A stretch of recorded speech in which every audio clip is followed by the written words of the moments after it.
There was a time when walking into the Venetian felt like stepping into another world. Marble columns stretched to the ceiling, gondolas glided under painted skies, and Italian opera echoed from every corner.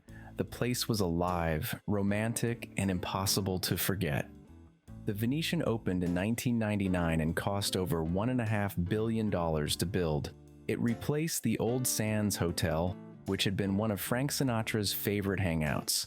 Sheldon Adelson, the man behind the project, wanted to build something so luxurious it would outshine every other resort on the Strip. He modeled it after Venice, Italy, and even imported marble and artisans from Europe to make it feel real. When it opened, people couldn't believe their eyes. It wasn't just a hotel, it was a fantasy that worked. For more than a decade, the Venetian was the definition of Vegas luxury. The rooms were all suites, the restaurants were top tier, the canals, the shops, the grand lobby, everything felt like money well spent. Even the smell of the place became iconic. You could walk in and instantly know where you were, but the Venetian of today isn't the same. The resort is still beautiful, but the cracks are showing, literally and financially.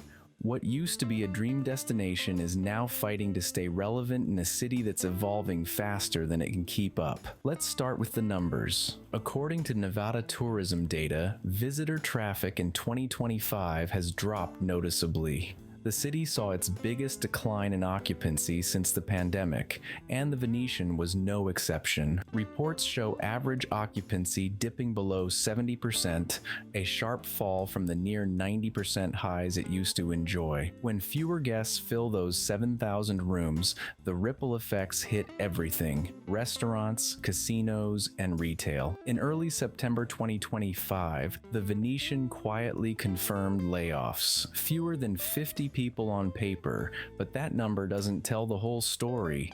Insiders say management began cutting labor hours months earlier. Dealers, cocktail servers, and housekeeping staff all reported reduced shifts, fewer hours, and higher workloads. You can feel it on the casino floor: fewer faces, slower service, and that unmistakable emptiness between the slot machines. The layoffs are a warning sign. When a resort this size starts trimming costs, it's not about efficiency, it's about survival. And the timing couldn't be worse. Inflation, increased wages, and lower convention attendance have put pressure on all major casinos. But for a resort as massive as the Venetian, the cost structure is brutal.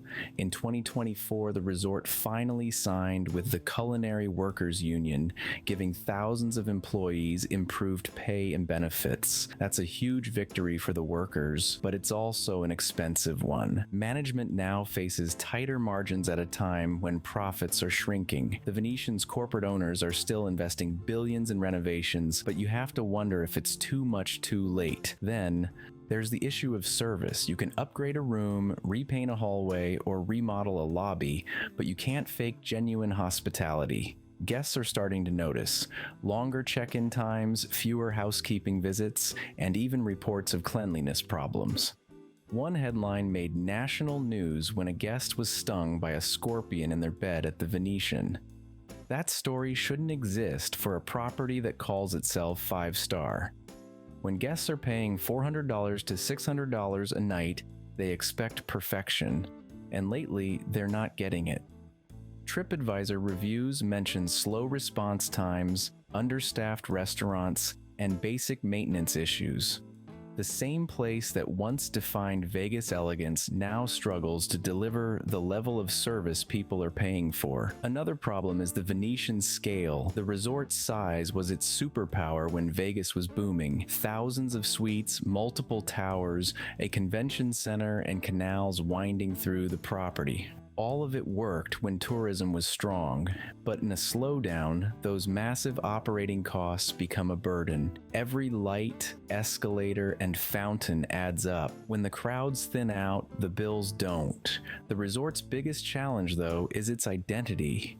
The Venetian was built for a different era, one when conventions ruled, when people wanted theme luxury, and when Vegas felt larger than life.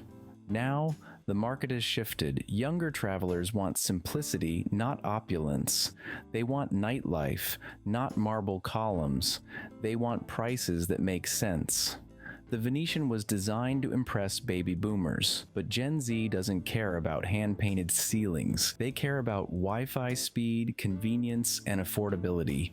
That shift has put the Venetian in a strange place. Too expensive for the average traveler, but too crowded and corporate for the elite. It's trapped between its old identity and a new market it doesn't fully understand.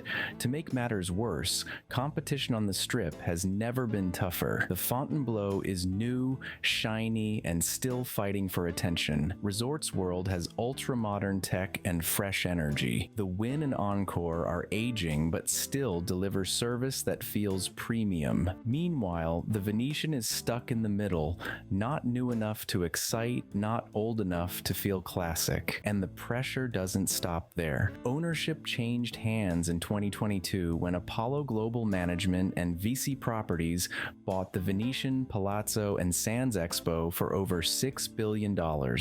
When private equity steps in, they're not chasing nostalgia.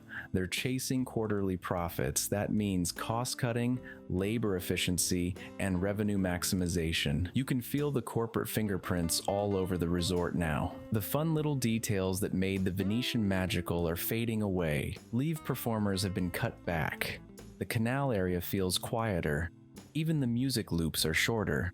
The resort still looks stunning on the outside, but inside something feels off. It's polished, but hollow, like a movie set that's missing its actors. The Venetian is currently undergoing a massive $1.5 billion renovation, billed as the largest in its history. That sounds impressive, but it also feels like a response to panic. The goal is to modernize everything. New rooms, new restaurants, updated casino floors. But the question is whether you can really renovate your way out of an identity crisis. At its peak, the Venetian symbolized everything great about Las Vegas: ambition, excess, and style. Today, it represents something different. What happens when ambition outgrows its audience? It's not failing, but it's clearly struggling. The signs are there: rising prices, falling occupancy, tired staff, and a brand that no longer feels unique. The real tragedy is that none of this was inevitable. Vegas didn't have to become a place where luxury feels corporate. The Venetian didn't have to lose its magic. But when you replace vision with spreadsheets and passion with cost analysis, the result is always the same. The shine fades. Vegas was built by people who dreamed big, who gambled on ideas that made no sense and somehow made them work. So next time you walk through the Venetian and look up at those painted skies, remember this: what you're seeing is the reflection of what Vegas used to be. Vegas didn't build the Venetian to be average, but average is exactly where it's heading, unless someone remembers that a city built on fantasy only works if it still knows how to dream.